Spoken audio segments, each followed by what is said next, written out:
Never been to war, never been to sea, never been to London, never been a football hooligan, never been unemployed, never been rich, never voted Tory.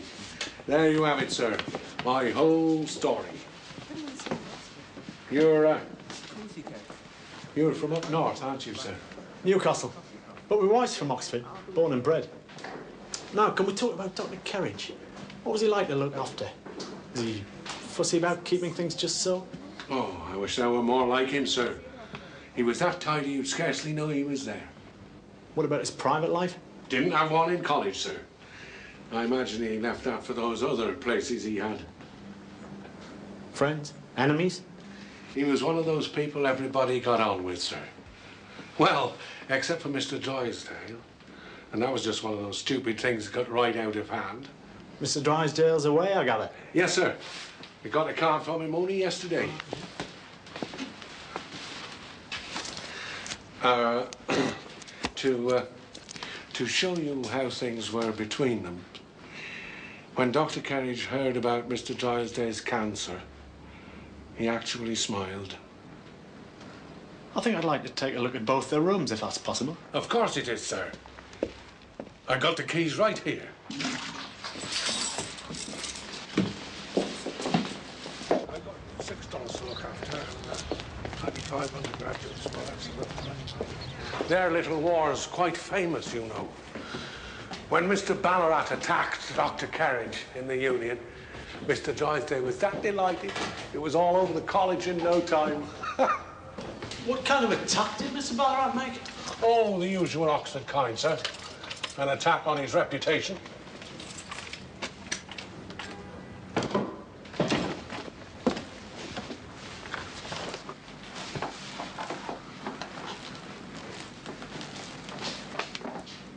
You can imagine the trouble I have getting to water all these plants when he's away.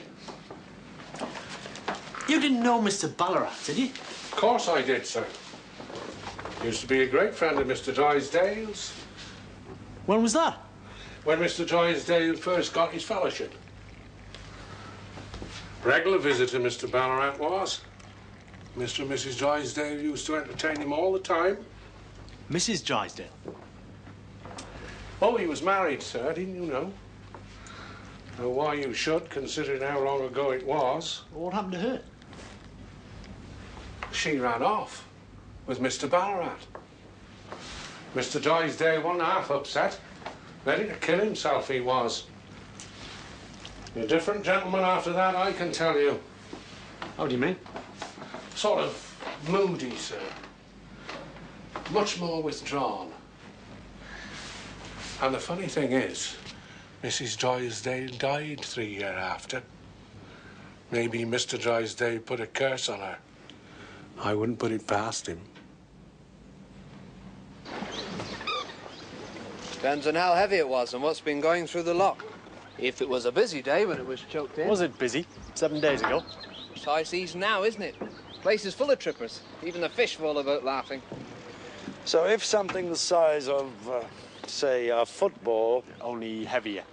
something weighing, say, about 10 pounds, was thrown in from here a week ago, what's your expert guess as to where it would be now? Well, water will shift anything every which way. Each time the lock's open.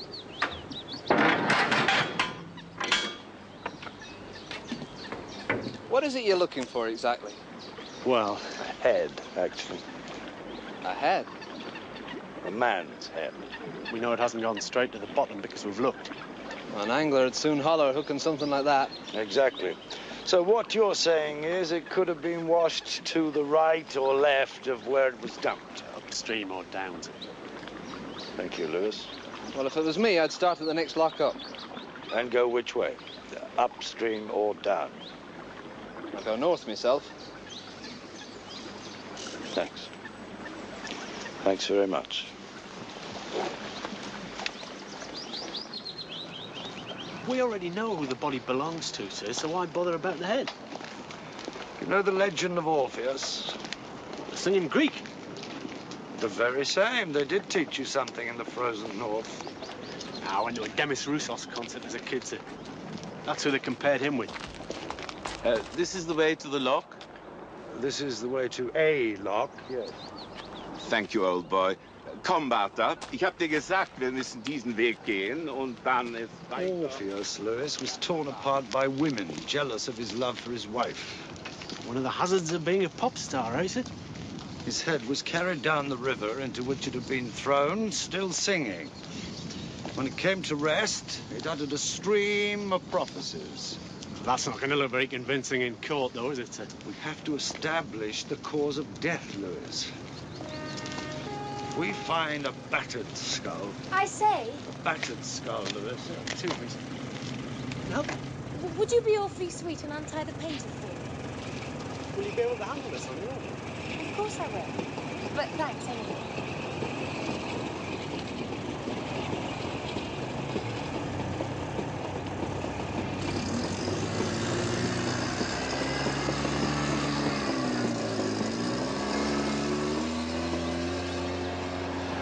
I don't like to interrupt you, Lewis, but as I was trying to say... Sorry, sir. If we find Ballarat's battered skull, the chances are he was killed by the same person that killed Kerridge. That's what the Yard, in their sloppy way, are assuming. And if the skull's got a bullet hole in it? We can assume there are two killers. That, at the moment, is my theory. Reese and... Not sure yet. Maybe Deborah Burns. Maybe even Drysdale. Ah, he's still abroad. Colleges have postcards from Rome. Postmarks can be deceptive. A foreign stamp and a smudged bit of franking does not mean it was posted abroad.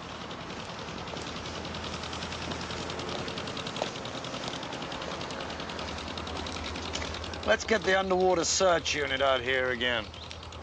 And while we wait...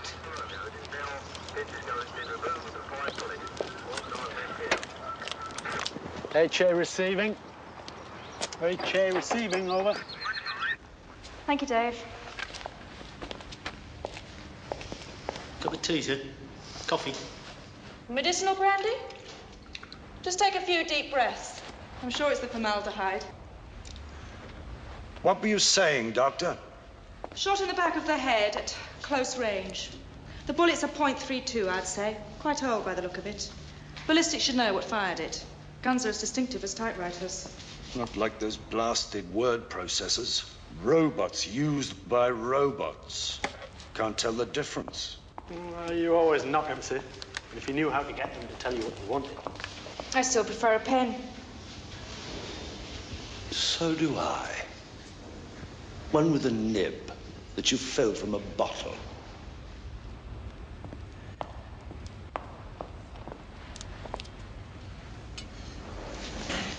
You'd better get someone to identify the thing, Lewis. And if there's no next of kin, I think our friend Mr. Collins will do nicely, don't you? And if he's too busy to come, tell him we'll send it in a dispatch box.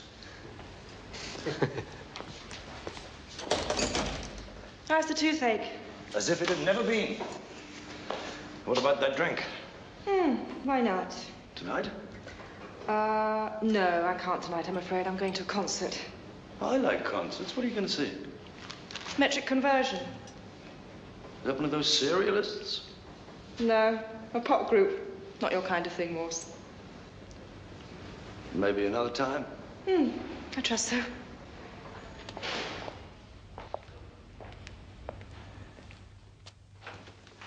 I can't join you, I'm afraid. I'm rather pressed for time. Oh, what was it? Scotch. Tell me about Ballarat, Alex. Ballarat? Oh, didn't I tell you his was the body we found at Thrupp? Ballarat.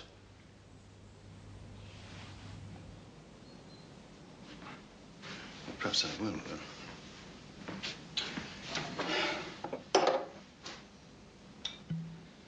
Why hasn't this been made public? We weren't absolutely sure. We've only just found the head, you see. My God. Nasty, isn't it? The lengths to which people will go. Yes, it is a shock. We were quite close, professionally, of course. I thought he was an economist. He put forward a few of my ideas to the PM, which I gathered were favourably received. Do you know if he put them forward as your ideas or his? He was a gentleman, Morse. I repeat the question. I'm sure he never stole another man's thoughts. It happens, doesn't it? It's an accusation that's often made by those with few original thoughts of their own. Ballarat never have done such a thing. I'm sure of it. People change, don't they? You don't. Now, if you'll excuse me. Heard anything from Miss Burns, by the way? Why are you so interested in her? Is it professional or merely libidinous? Like you, Alex.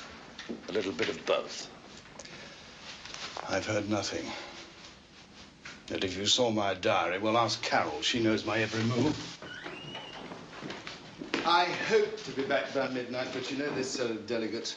They always feel cheated if they don't drink till dawn. Don't do too much. Good night. Morse?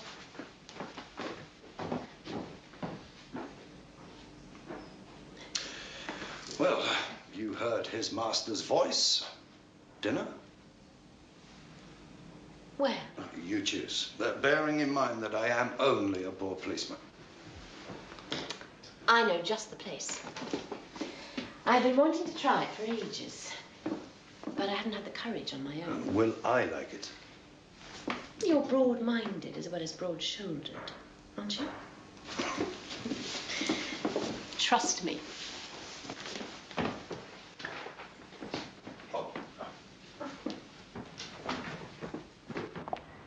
You do promise I'll find it interesting. Oh, yes. It's very unusual. You're still not going to give me a clue about where it is.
I still don't forgive you.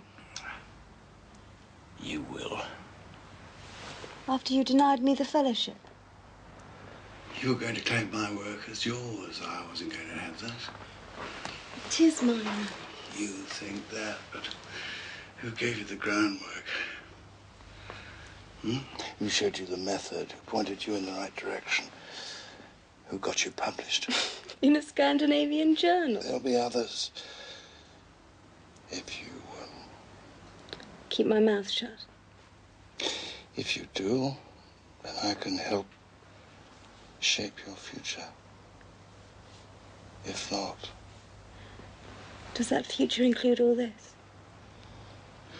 We make rather a good team, don't you think? We can continue together or not.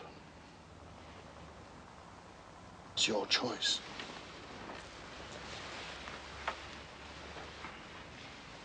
And if I choose not to?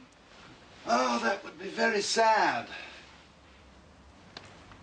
For both of us.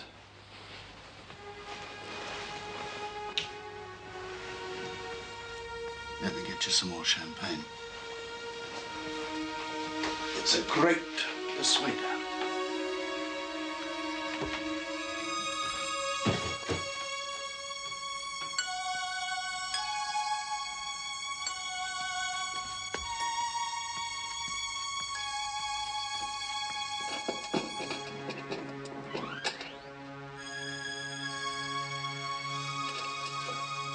Deborah?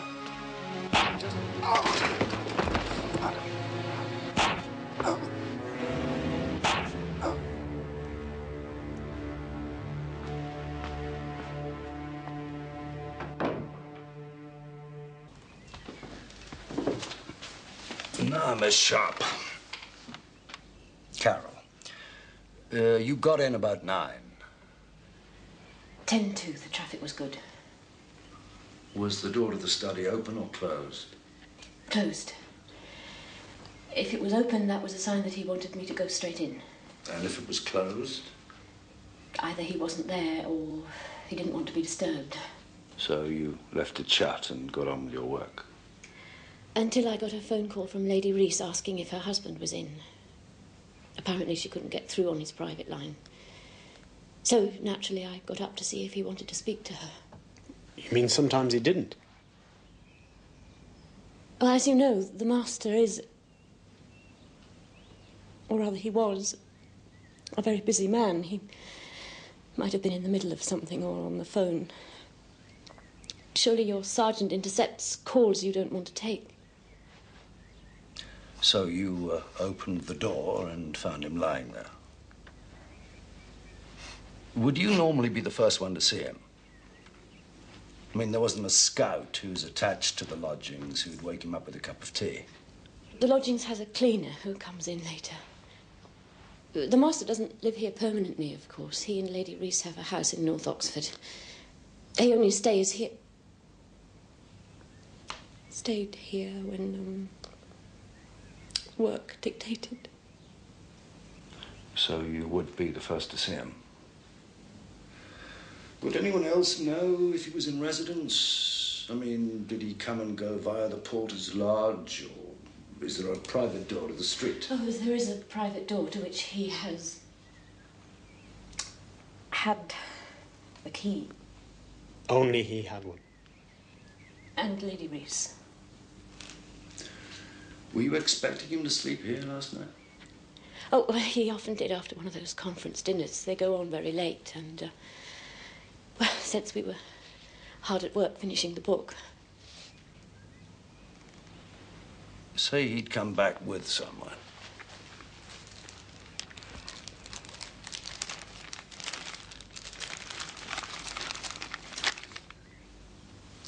You recognize this? Miss Burns. Do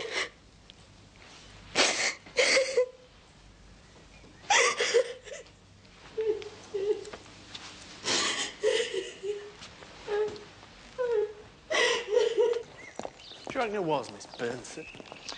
I don't know, Lewis. Highly strung, bent on revenge, yet the pieces don't quite fit. If she was going to kill him, why would she sleep with him first? Passion, sir? If you were a young girl, gone to the trouble of obtaining a gun, traveled to Oxford all ready to use it, would you be in the mood for love? What if he tried to rape me? Yeah, all right. But what about Lady Reese? If he was carrying on, she must have known about it. Everybody knows everybody's business in this university. Maybe she thought it was time to put a stop to it once and for all. Good try, Lewis. Unfortunately, Lady Reese is confined to a wheelchair. Come on, let's see what Dr. Russell has to say. Make sure you get this area too. Great. Thank you, John.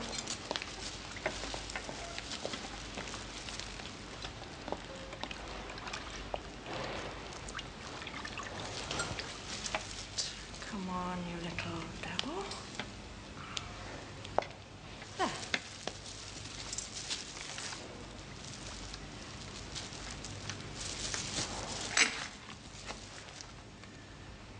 From the same gun that shot Mr. Ballarat, I'd say.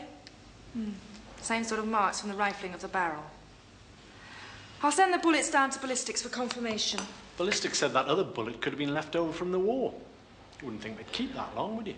Careful, Lewis. I've kept that long. You realize this means Miss Burns is highly unlikely to be the killer? And where would a girl like that get wartime ammunition? There's plenty of collectors about it. Maybe her father or an old family friend.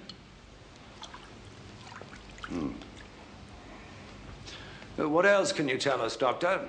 Time of death around midnight, and from my examination, I'd say he'd recently had sexual intercourse. I think I'd better go and see Miss Burns. She could be anywhere, sir. I'll stop at her parents in London. Meanwhile, you check what kind of wartime gun used .32 ammo and could take a silencer. One was obviously used if no one in a college full of carousing delegates heard a thing. Find out what kind of people were issued with it. Oh, by the way,